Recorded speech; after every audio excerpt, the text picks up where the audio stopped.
So I'm with him. He's the icon. He's the superstar. He's the philanthropist. And he is New Jersey. It's been 20 years since I've seen you. It feels like 5, I swear. And you look exactly the same as 20 years ago when we hung in the WDHA studios. I am with the one and only Jon Bon Jovi. I'm so excited to be with you. Great to see you, Tara. I thought you were going to say, and here is the namesake of Rest Stop 127 on the Parkway. Let me tell you something. If it was not still being renovated, look, I got to tell you something. Here's what I'm doing after we talk. I'm going down in my slippery Oh, shirt. Wait, hold on. I got my Hampton water. Please ignore the dog glass. And I'm heading down to the rest stop just because this is a great moment for me. Look, I've been at WDHA for over 30 years. You are such a fiber of everything that we do in the state. I mean, I just played on the 40th anniversary of the debut. What do people want to hear in Jersey? Breakouts. I mean, oh, you're our guy. You know, you are our guy. The debut anniversary just passed, reissued with bonus tracks. We've got the new record coming called Forever. But before I go into that, I got to tell you. So I watched the trailer because I know we're going to be talking. Thank You, Goodnight, the Bon Jovi story. It is out on Friday, April 26th. Why did I get so emotional when I watched it? I don't know. Yeah. I Well, got literally, I felt like I was going to cry for a second. I got so emotional watching it because I just think you're so us. And we so relate to you, seeing that aerial view of the state of New Jersey, seeing it say Giant Stadium with you there. You know, I was at the Seaside Heights In and Out of Love. I was at the New Jersey record release party. William Patterson College was my first Bon Jovi experience. Emotional for me. How was it for you? it's been incredible. Everything that culminated here in this 40th has just been a part of an incredible journey that continues. But it was time to mark this milestone by doing this archiving, which was done in conjunction with the film. And we're very proud of both of those things. And then this new record. So it's like boom, boom, boom. And I think we've got that kind of a record that our fans are really going to love. Yeah. And you have fans from everywhere. Fans from the days of the debut, fans that you've crossed over from different formats. You have never been somebody to rest on your laurels. And that's sort of what is said in the documentary when I watched the trailer, where you said, you know what, there was never a plan B. There's never a plan B. No, it was never an option. And something so prolific that Springsteen says, John's choruses demand to be sung by 20,000 people in an arena. So you need to be also credited, I think, for your storytelling. Some people write songs and some people storytell. You're a storyteller. We're storytellers, no doubt. And the influence was the guys that came before us in New Jersey, because you got to remember that Bruce, Southside, Little Steven, they were still a part of the fabric down there in Asbury. And although that, the success of Born to Run in 1975 and Darkness in 78, I started playing in those bars in 79 as a young boy. Bruce hadn't yet achieved Born in the USA status. So seeing a member of the E Street Band or the Asbury Jukes down in Asbury or Seabright or Long Branch was commonplace. But what that did for the next generation of kid, which was me, 12, 13 years younger than those guys, was it made the impossible dream seem possible. And that was really informative to my life. That, and that the drinking age was 18. Yeah, And for us, I had Snake Sabo on this feature with me not long ago. And I've had a couple of Jersey people, whether it's Zach Wild or Steve Brown from Trickster, and your name always comes up because philanthropy started early for you and you may not have even noticed it. You always were the guy who held the hand out to a talented friend and said, you know what, we're going on this ride. And you know what, we're going to figure out a way because you've got the chops. So we're going to figure out a way to take you with us. And we had our Sunset Strip. We had that Route 35 corridor. Playpen, Mingles, Close Encounters, Club Benet. We went down to the Fountain Casino. That was who we were as those 18, 19, 20-year-old kids. That is all true. The difference was that 9 out of 10 of them only played other people's music. Yeah. Knew at 18 years old, that was a dead end street. Now, those cover bands in New Jersey were so talented. They could sing Queen better than Queen. You know, I mean, these guys were doing the best of the great rock bands of the era, Queen and AC/DC and Zeppelin and, you know, all that kind of stuff. But then I would say, they can't write a song. What the hell good is it if they don't learn how to write a song? And I quit playing other people's music by the time I was 18. And so those places were, I wasn't frequenting them. I was going down to the fast lane every night I could to watch somebody who could write so I could learn how to write, so I could get out there and cut my own teeth. When did you know that you were a songwriter? When did you know that did you always feel that? No, I mean, I knew what the end game was, but when I quit the Atlantic City Expressway, which was a cover band, to join the rest, I was nothing more than Jack Ponte's singer. I knew nothing. I really didn't know how to structurally write a song. I had one or two, and that was a very short-lived time in that band, but one that I'm grateful for, because from then I just never looked back, and it was only about writing your own stuff. Now, this documentary looks incredible. I said I got emotional and I got chills because it seems like it starts in one place and I don't know where it's going to end up. So I'm so looking forward to the premiere. You guys are also premiering it at South by Southwest. So when you're putting this whole thing together and everybody's involved, all the band members are involved, and it looks like a no holds barred. It doesn't look like it's something where we're going to sugarcoat it and we're going to tell the good stories. And this looks like something that really comes from right here, from within. Absolutely. It's look, creatively, it was not in my control. That was part of the deal that we cut with the director. Wow. He needed the absolute control, and I relinquished it. I liked his work. I liked who he worked with, and I knew what his family background was. This is Deepak Chopra's son, Gautam Chopra, and I thought very highly of his work. So I didn't want a puff piece. I didn't want a behind the scenes, behind the music kind of VH1 thing. That was not what we were doing here. So it is everybody's truths.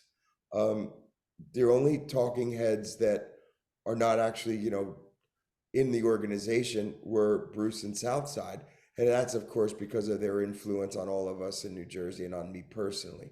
And they're only in a snippet of episode 1 to just sort of set the tone. But I mean, one of my closest childhood friends was Snake Sabo.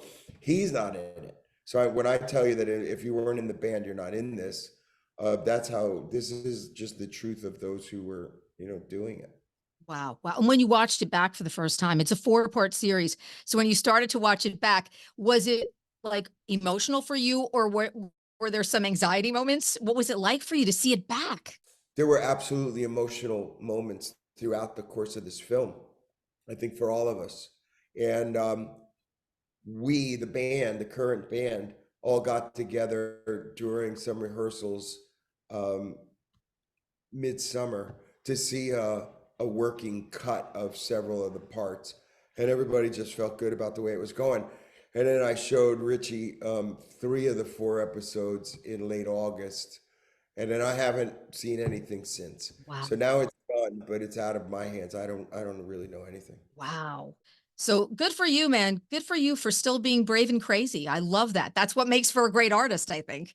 I think you have to tell the truth, and everybody's truth. It's not just mine. And that's always been the beauty of Bon Jovi, though. There's an authenticity, I think, that's always come with the band that we've so loved and appreciated. So talk to me about new music. Now it's your 18th, you know, and this is like a Jon Bon, you know, solo record. Oh, no. Is it a solo? Talk to me about, is it solo or not solo? No. This is the band Bon Jovi. It is the band.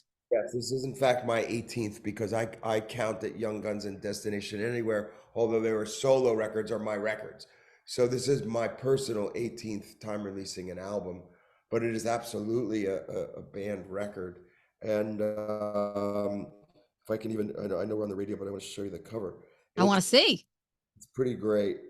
Mark Seliger did the cover, who did Oh, yes. These Days. Oh, I love that. I see that. I see that as I love it. There's the band Brotherhood right there, baby. There it is. Cover. There's the jacket. There's everything. And we're very happy with the record as a whole. So it is very much a we record. In fact, on this record, I made a point of saying that it is much more of a collaborative record than even 2020, because 2020 was written during the COVID outbreak. You know, we were all isolated. We were all in our homes by ourselves. We were all living this experience on the planet Earth together, no matter who and what you were. And so I had to write about, you know, COVID and George Floyd and guns and soldiers with PTSD, because these were the things that were going on around us. And, you know, I was the narrator and I was writing with the doc and with the surgery, and then everything that's come out, you know, as a result of this 40th, in the archiving of everything. I've come out on the other side, and I realized one thing after Music Cares. There was joy, just pure, unadulterated joy. And it's not just in the music, but it was in life. You know, generally speaking, I hadn't had joy, you know, these last few years. It's been hard. So I'm through that all, and I feel joy when I wake up in the morning. And that, you know, is always work, but I feel good about it. Yeah, yeah. Talk to me a little bit about Legendary too. Like I said, this record is full of joy. One of the many things I've realized at this juncture, having done this now for as many decades as I have, what matters? I'll tell you what matters: your family, your friends, your health. Anything else, I've done it all already, so it doesn't impress me. No matter what you're going to show me, I go, yeah, okay, great. But what impresses me: loyalty and friends, your good health, someone who loves you when you wake up in the morning or go to bed at night, a place to call home, and a place, and knowing that you made just a little ripple in an ocean of people. And that, you know, the soul kitchens or the foundation or that kind of thing, and the music was that little ripple. So I'm in a good place. Yeah, you are. You are. And watching everybody at Music Cares for you, you know, whether it was Bruce or Shania or Mammoth WVH, like Jelly Roll, like all these people that you have touched and you have influenced, that's pretty epic. Epic. It was the most beautiful night to have Paul McCartney on your left and Bruce on your right. Crazy. All of the folks that played and sang and just celebrated the night, and in front of the entire music business. And, you know, they're all singing the songs from that catalog, and it was touching. And then, of course, you know, them celebrating all the work that the foundation has done. And people in Jersey, of course, know the kitchens, but everyone else just sees it on TV. But we have 4 soul kitchens, and of course they've been there for well over a decade now, so folks locally know what they are. And so the kitchens and the foundation's work building houses have all been celebrated in a beautiful way. Yeah, housing, hunger. I hear from WDHA listeners who have been helped by the kitchens, you know, and it's just so amazing and beautiful and wonderful to hear. And you know, we thank you so much for that in New Jersey, because the difference that it makes in people's lives. Again, I get to experience that, having a live and local radio station and being able to, when you can connect with people and you can touch people and you're not recorded every day on your show, it's very different. It is so different. And you know that because I see you in the kitchen. I see you and Dorothea at the restaurant, you know, at Soul Kitchen. And it's so amazing when you see what you can do in people's lives. Well, it's magic. I got to tell you, I get the same high as if you performed a show, because you know just what a difference you made in someone's life for an hour. And I know what it means. And it's as simple as breaking bread together. You know, all of our differences are what they are, but we all have to eat. And that was Dorothea's idea. And all these years later, it still rings true. Unfortunately, the line hasn't shortened. folks need assistance, and we have a place where they can come. Yeah, yeah, absolutely. And when you look back 40 years before we wrap, do you feel like this? Do you kind of feel there's still that feeling of being the same kid that bartered out to use the studio? And there still has to be some of that in you. I know there is. Definitely. I mean, the anticipation and excitement of a new record coming out, the desire to go out there and be able to perform again would be wonderful. All of those things still ring true. Seeing the guys when I walk into a room, because we get together about once a month, and just the genuine hugs and laughs and desire to be great, it's real, and we just saw each other, I guess, a week or 10 days ago now, and played for a couple days, and son of a bitch, man, that band could go on stage tonight at MetLife. I know it. I love it. I Awesome. love it. I absolutely love it. You've always been the guy of Brotherhood. Always so important to have that kind of family around you, whether it's family or band family. Forever is out on June 7th. Your 18th. Legendary is the single, of course. Thank you. Goodnight. The Bon Jovi story is out on Friday, April 26th. Jon Bon Jovi. This is awesome for me. I am so happy. I feel so full circle. Oh my God. 30 years at DHA. I got Jon Bon on again, and it's wonderful to see your face. You look incredible, and thanks so much for spending some time with me. I'm so grateful. It's great, Terry. Thank you very much. Be careful driving down the parkway to get to the rest. With my Hampton water, baby. I love you. Thank you. Best of luck with everything. And by the way, I started drinking this long before I knew that it was yours. It's not mine. It's my son. It's Jesse's? I do nothing more than poster pictures for the Jessies because Yeah, it is so delish. And again, John had no idea I was going to be doing that, but I'm like, you know what? It's the afternoon. I'm pouring myself a little Hampton water. So baby. I Have a love you. Be well.